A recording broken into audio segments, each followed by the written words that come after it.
हमारे चैनल में आपका एक बार फिर से स्वागत है। आज हम बेसन और रवा का लड्डू बनाने वाले ही बहुत टेस्टी बनता है, बहुत जल्दी बनता है। सबसे पहले कढ़ाई में घी गरम कर लेवे। हम 2 बड़ा कप बेसन ले ही तो 1.5 कप तक हम घी लेवे। हम देसी घी बनाती भगवान के भोग के लिए, आप चाहे तो डालडा में भी बना सकत ही। घी गरम कर लेवे और ओमा बेसन डाल देवे। बेसन का मीडियम आंच पे धीरे धीरे भुने का है जब तक कि एक बढ़िया सी खुशबू ना आवे लगे बेसन से, तब तक भुने का है। अभी आप कलर देखता है कैसे ना है कलर, थोड़ी देर भुनत भुनत एक कलर चेंज हो जाए और एक अच्छा सा महक आवे लागत है, बहुत ही सोनापन खुशबू आवे लागत है। तो आप समझिए कि हमारा बेसन भुन गया है अच्छी तरह से। इस तरह लगातार चलाते हुए बीच बीच में जो ना है आप कढ़ाई के आसपास में भी छुड़ाए के भुने का है बेसन का।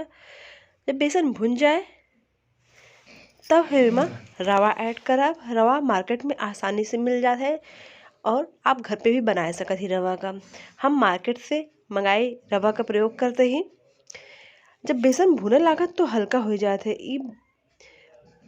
आप जब चलावत रही हैं तो आपका मालूम चल जाए कि हमारा बेसन हल्का हल्का दिखे लगा है, सॉफ्ट हो गया है।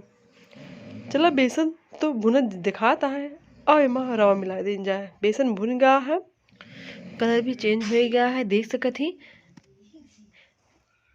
जितना हम बेसन ले रहे हैं, अगर आप मीठा कम पसंद करती तो रवा कम मात्रा ऐड करें। अगर मीठा मीडियम पसंद करते तो जितना बेसन ले रहे हैं वही के हिसाब से हम रवा ले के मिला देवे। गरम गरम में मिला के फिर गैस बंद कर देवे, उतार देवे। हम थाली में निकाल ले ही और एक लड्डू के सेब देके बना ले। थोड़ा गरम आए ले बढ़त नहीं है, थोड़ा ठंडा होने के बाद आसानी से बन जाए। देखा हमारा लड्डू बन गया है। वीडियो में अच्छा लगे चैनल सब्सक्राइब कर लीजिए, बेल आइकन का दबा दीजिए जिससे जो भी वीडियो डाले आपके पास पहुँच जाए।